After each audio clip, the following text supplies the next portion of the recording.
Okay, so I'm going to be using Final Cut Pro for doing these videos, and I'm going to show you how we process or create one of these videos. First thing I'm going to do, I take the raw asset, the raw video, which is right in front of me, which we have here. So I pause it, and what I do is I look for something unique about the motion, and maybe something like this, and I'll stop it. And using my Command Shift 4, I do a screen capture of this, like so. And it'll place it here on the desktop. So I should point out, I put a folder, I make a folder for this new video, which is 410. Put that video there. I'm going to name this 410. It's a JPEG image. So now we have a wallpaper or a thumbnail or a screen grab of that. I put that in the folder. Actually, before I even go into Final Cut Pro, and we can also use iMovie as well, but before we do that, I'm going to open this and edit this. And it's going to use QuickTime Player, okay? And what we're going to do is edit this first. It's very, very easy to do with QuickTime. And we'll go to edit the trim right here. So edit trim, and we're going to drag this here. See, we can drag it to wherever we want it, and we're going to drag it approximately. Now, if you drag it quickly, if you stop and go slowly, it'll now widen out and make it slower for you. So we're going to bring it to where we're going to start. Oh, there you see it. See, you're talking right there. So right before you talk, I'm going to go a little bit, so that shows you 16 seconds approximately. You're going to talk. I'm going to go right before that to about 15 seconds. And I'm going to go over here to trim, right over here. And then I'm going to test it. Now we're going to improve our balance. Okay, that's good. Now, what I normally might do is I'll go through the exercise and listen and watch the video, but I think you had said that it's in good shape. So, but I still go through it roughly because sometimes you see things, you know, like a cat going across the screen or something that might need to be edited out. But I take a look at this and I kind of flow through it gently, and I see the end. So I know at the end here, I'm going to record the end, see what he says in the end.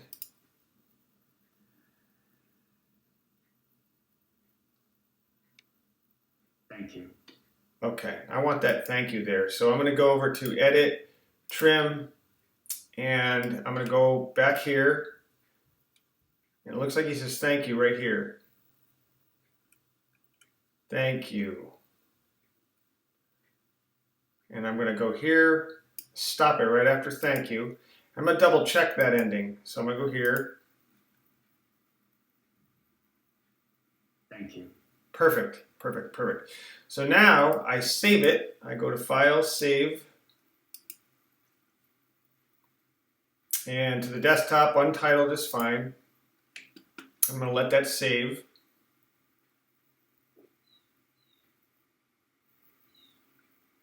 Okay, good. So now I'm going to close this, and I'm going to, this is the name of the original file, so I'm going to call it 410. That's what it is, 410. Put that in here. Okay, so now I have what I need. I have a screen grab, and I have the video file that's been edited with QuickTime. So now I'm going to go over to Final Cut Pro, and I can also use iMovie, like I said before, right here. But iMovie and Final Cut Pro are almost the same thing. Apple makes both. So iMovie is a shorter version of Final Cut Pro. But today I'm just going to show you in Final Cut Pro, but it's very similar to what you can do in iMovie.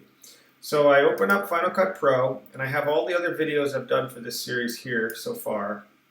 And I'm going to create File, New, Project. And I'm going to name it the name of the video, 410. Hit OK, and there's a blank.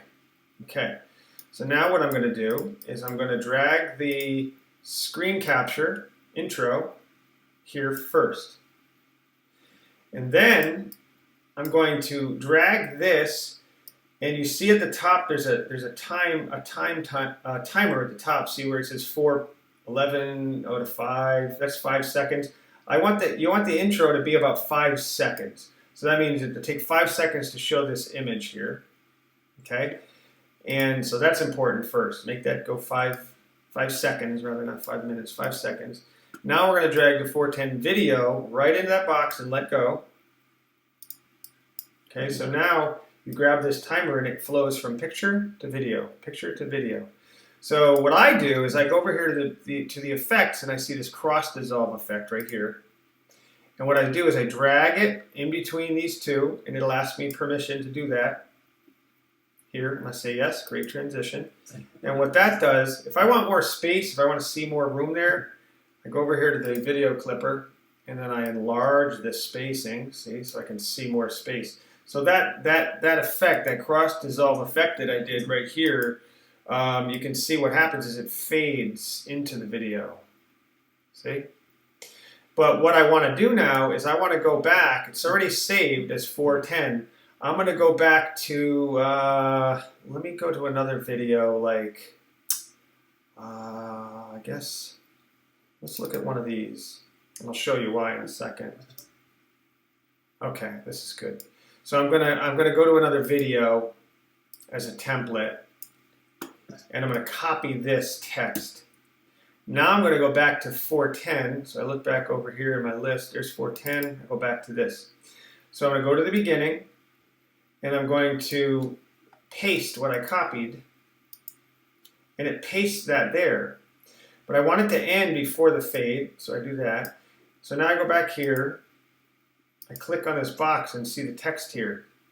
So I know he'd like to change the text. So I go back to the email and he wants it to say grand opening and closing, which it does. And the subtitle will say flow like water, move with greater balance. I'm going to copy that, get rid of my emails. And then I'm going to go here, double click in this box. And sometimes you can paste it. No, sometimes you can't. See, sometimes when you paste it doesn't work. So that's okay. What I'm going to do is make sure, I'm just going to type it in. Put that over here. It's kind of tricky sometimes to grab. There it is. Okay. So we want it to say flow like water. Flow like water. Move with greater balance. Oops, I always check my spelling. Balance, period. Okay. Flow like water, I double check it, move with greater balance. That's what I wanted to say. Now, the only thing I change here is that it's very hard to drag the timer here, and you can see the text doesn't stand out very well. So what I do is I click this image, and I go up here to opacity, and I grab this like this, see, and you can make it darker. Not too dark, not too light, probably like that. These lines here, this is the noise, this is the sound. This is where we can play with the sound a little bit. And what we can do is grab this clip and go up here to sound. And what I like to do, we don't have to do this, but I'm just going to show you this, is equalization. You can turn that on and you can play with things like hum reduction. So in the background, you might hear kind of a you know, from the sound system. So I add that, and you might not be able to tell the difference. And the power of the moment. But it does clean it up a little bit. So that's all I do. And then you go up here to File, Share, Master File, and it'll tell me what it's saving as, 410 to my desktop. Next, save.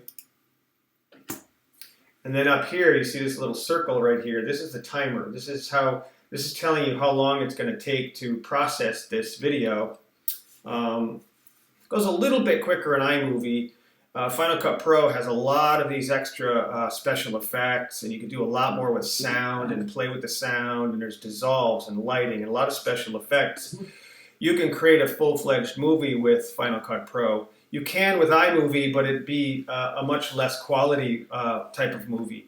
So I just get used to using this Final Cut Pro, but I'll show you a different video or a different exercise for working with iMovie. And then that's it. So once this is done finishing downloading over here, it'll be ready to go. When it's done, it'll open up in QuickTime and play, and then all we have to do is upload the video, and we're done. And that would complete that project. Note on processing video, you'll notice that whether you use Final Cut Pro or iMovie, it'll export it as a .mov file, which some people can use, and that's fine. And if they can use an MOV file, that's good. But in this case here, we need to convert that over to an MP4. So to convert that, you need some kind of software. I use UniConverter. I believe it was free, actually. You can get that at the App Store and just look for a video conversion tool like UniConverter. And you can select like MP4, very easy. Drag it to box, and you can set this to MP4 in many other ways. And there it is right there. And you hit convert. And sometimes it may take several minutes depending on the size of the video. Oh, wait a second. That was the wrong video. That was the wrong video. Okay, so let's quit out of that. Let's restart that. This is the video I just made, so I'm actually going to put these two pieces together. But go back to UniConverter. This is the one we made. This is the exported version, grand opening and closing. So I'm going to do that here. Drag that in here. Very easy. In fact, I'd probably use this UniConverter because it's worked very well for me over the years. And then I hit convert. And what it's going to do now, it's going to convert the sound and video to an MP4 file. And it'll put it right here in this folder. And then that's when we can upload either the MOV or the MP4 video, which will then complete the job.